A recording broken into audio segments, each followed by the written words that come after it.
હાલો સીણા વાયડા કોઈ દિવસ હવે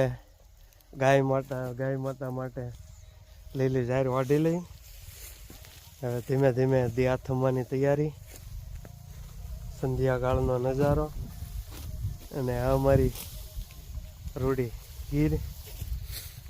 થોડાક લીધા છે લીલા પોપટા આજે ઘરે જઈને હેકીને ખાવાના છે વાટી લઈ ઝાર લીલી સમ